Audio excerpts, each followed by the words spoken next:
જિલ્લાના પોલીસ વડાઓએ પોતાની પત્ની અને બાળકો સાથે લંડન ને અમેરિકા ફરવા જવા 150, 200, 500 કરોડ ભેગા કરવાના અને આપણા ગુજરાતની બેન દીકરીઓ માતાઓને વિધવા કરવાની, આપણા ગુજરાતના યુવાનોને બરબાદ કરવાના. હજી તો તમે આ લઠ્ઠાકાંડ છે. હજી તમે આવતા 5 વર્ષમાં જુઓ, ગાંજો અને ડ્રગ્સના કારણે ગુજરાતનું કોઈ ઘર બાકી રહેવાનું નથી. પૂરી જવાબદારી સાથે કહું છું, વિધાનસભાના મંચ ઉપર રિપોર્ટ લઈને ગયો હતો. 2019 નો ભારત સરકારનો સમાજ કલ્યાણ વિભાગનો રિપોર્ટ એ ગુજરાતની ભાજપ સરકારે દબાઈ રાખ્યો છે. શું છે રિપોર્ટમાં? એ રિપોર્ટમાં ભારત સરકારે કીધું છે કે ગુજરાતમાં 19 લાખ લોકો ડ્રગ્સ યુઝર્સ તરીકે જોવા મળ્યા. કયા વર્ષમાં? 2019માં. કોનો રિપોર્ટ? ભારત સરકારનો.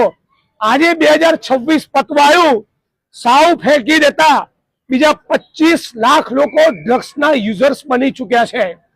એક બાજુ ચરસ અને ગાંજામાં યુવાનોને પૂરા કરો, બીજી બાજુ દારૂમાં અને લઠ્ઠામાં પૂરા કરો, અને ત્રીજી બાજુ ડ્રગ્સનો વેપલો કરીને એક આખી પેઢીને બરબાદ કરો. આ બધું શેના માટે છે?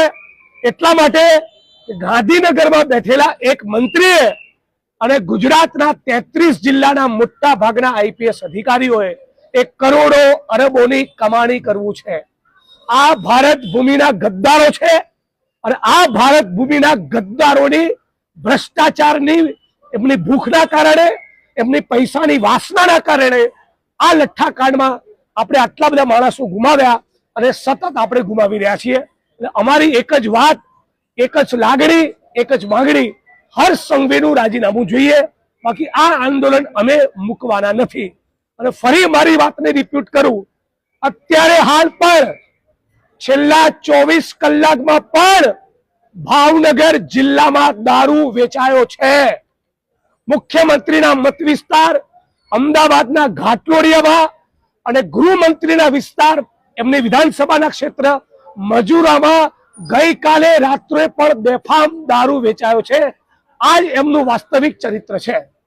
જિગ્નેશભાઈ, માત્ર 2 પીઆઈ અને 5 કોન્સ્ટેબલને સસ્પેન્ડ કરીને સરકાર સંતોષ માને છે. શું આ ડિવિઝનના અધિકારીઓની જવાબદારી નથી? ભાવનગર એસપીની જવાબદારી નથી? સ્ટેટ મોનિટરિંગ સેલની રેડ પડે એટલે constable, head constable, ASI, PSI અને પીઆઈ ની વિકેટ પાડવાની, એસપી અને આઈજી ને સવાલ પૂછવાનો નહીં. આ જ ધંધો આખા ગુજરાતમાં થયો છે. અને ત્યાં સુધી કહું, સ્ટેટ મોનિટરિંગ સેલના કેટલાક અધિકારીઓ પણ કોમ્પ્રોમાઇઝ છે. અગાઉ ગુજરાતમાં કરોડોની કમાણી કરવા મળતી હોય એવા જિલ્લાના પોલીસ વડા રહીને આવ્યા પછી કેટલાક લોકોને સ્ટેટ મોનિટરિંગ સેલમાં સેટ કરવામાં આવે છે. મૂળ ગુજરાતની ભાજપ સરકારે અને ગૃહમંત્રીએ આમાંથી કરોડોની, અરબોની કમાણી કરવી છે અને એના કારણે લઠ્ઠાકાંડ સર્જાયો છે. હું તો સમગ્ર ગુજરાતના તમામ constable, head constable, ASI, PSI, PI ને કહેવા માંગુ છું, મોટી સંખ્યામાં રોડ ઉપર તમે પણ ઉતરો. હું તમને ટેકો કરીશ. કોંગ્રેસ પાર્ટી તમારી પડખે ઉભા રહેશે અને તમે સવાલ પૂછો કે સ્ટેટ મોનિટરિંગની રેડમાં કે આવી કોઈ ઘટના બને ત્યારે ફક્ત પીએસઆઈ, પીઆઈ ને સસ્પેન્ડ કેમ કરો છો? ગૃહમંત્રી રાજીનામું કેમ નથી આપતા? એસપી, આઈજી, એડિશનલ ડીજી એ લોકોની જવાબદારી કેમ ફિક્સ કરવામાં આવતી નથી? જ્યાં સુધી ઉચ્ચ આઈપીએસ અધિકારીઓ અને ગૃહમંત્રીની જવાબદારી ફિક્સ કરવામાં નહીં આવે તો 2-4 મહિના પૂરતું પીએસઆઈ, પીઆઈ ની વિકેટ પાડી એમને સસ્પેન્ડ કરી ફરી આ હપ્તાનો સિલસિલો ચાલુ થઈ જાય છે. એટલે હવે એક ગુજરાતી તરીકે પણ હું માંગણી કરું છું અને વિપક્ષ તરીકે માંગણી કરું છું, આપણે બધાએ એકજૂટ થઈ નાત, જાત, ધર્મ, કોમ ભૂલી આ લઠ્ઠાકાંડની ઘટનામાંથી સબક એક જ લેવો જોઈએ.